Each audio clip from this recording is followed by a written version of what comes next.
Last lecture, you learned about physical and chemical properties. Today, we're going to be learning about physical and chemical changes. Not the same thing, but they're pretty closely tied together. So a quick review, let's think back. Physical properties, these are things you can observe without changing its substance, its composition, its identity, nothing like that. So its mass, its volume, its density, if it conducts electricity, if it's solid, liquid, or gas. What color is it? These type of things we can observe without changing that object. Chemical properties can only be observed when a reaction is happening. So this would be, is it flammable? Is it reacting to water, air, or acid? Does it rust? Is it radioactive? Again, things like this would be a chemical property because we see it when a chemical reaction is happening. Okay, so that's our little quick review. So now let's get into the new stuff today, which is physical changes and chemical changes. A physical change is when the object is different, but we did not make anything new. Okay, so you'll see the list of examples, and I want to point out a couple of them in particular. Dissolving. Okay, so here's a diagram here where we've got water and a couple spoonfuls of sugar. And then after, I have a sugar solution. Remember, a solution is just something dissolved in water. This is an example of a physical change.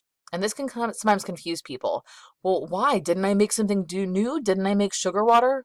No, because what did you have before? Sugar and water. What do I have after? Sugar and water. It's just that here I can see the sugar and here I can't because I stirred it with a spoon.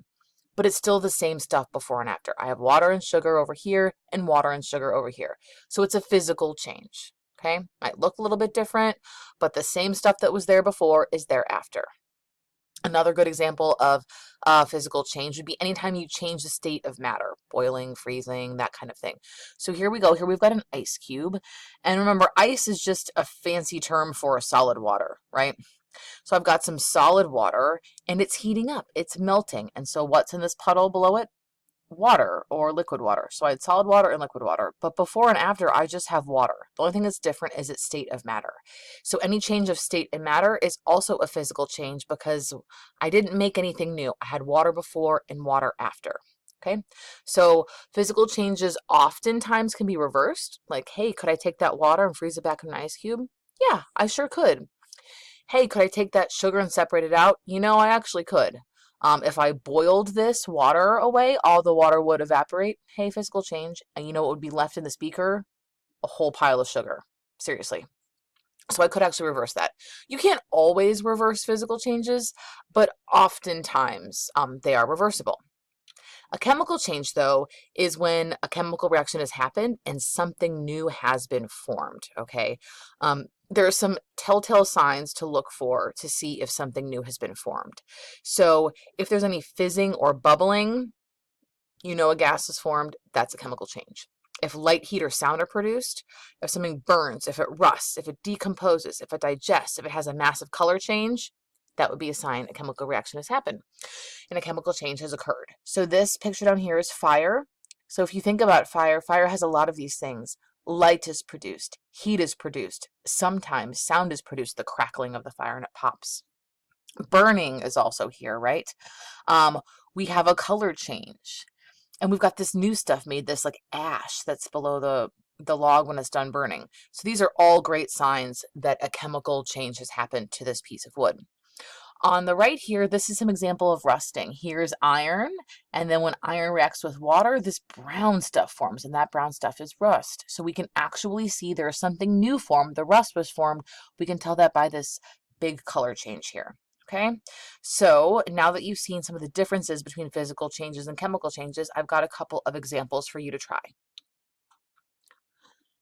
Example number 1, taking a tablet of Alka-Seltzer and dropping it into a glass of water. Is that physical change or chemical change? Take a moment, think about which one you think it might be and why. Pause the video, and when you're ready, start it and you'll hear the answer. Alka-Seltzer is going to be a chemical change. And here's how we know. Although the tablet is dissolving, which you might want to say is a physical change, one thing with Alka-Seltzer, which maybe you know if you've seen it or if you're looking at the picture, look at this. Do we see these bubbles in the water and like this little, a gas is forming here. So a chemical reaction is happening in this water, different from just mixing this in a spoonful of sugar. And so this is going to be a chemical change because something new is made. These bubbles in the water and the fizzing up here. We know a gas has been produced. Okay, how about making a paper snowflake? Physical change or chemical change?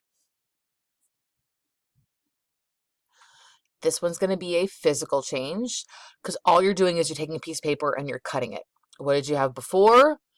Paper. What do you have after? Paper. It's just in a different shape, but it's still paper. Okay, here we go. Now I found a picture of some ocean water that's evaporating on a warm day. That be physical or chemical? The answer is physical. Evaporation is changing the state of matter. It's going from liquid to gas. Before you had water in the ocean, after you have water in the air right above the ocean, but it's still just water to water, so that would be a physical change. Lastly, we've got fireworks going off, like on the 4th of July or any other holiday. Is that going to be physical or chemical? Answer here is a chemical change. We have light, heat, and sound being produced. So we know that there's probably a chemical change and a chemical reaction that's causing these beautiful fireworks to appear. So that's a brief overview on physical and chemical changes. We're going to be seeing some in person in class. And in case you're wanting to know where this is in the textbook, here are the 2 pages that it can be found in case you want to read more.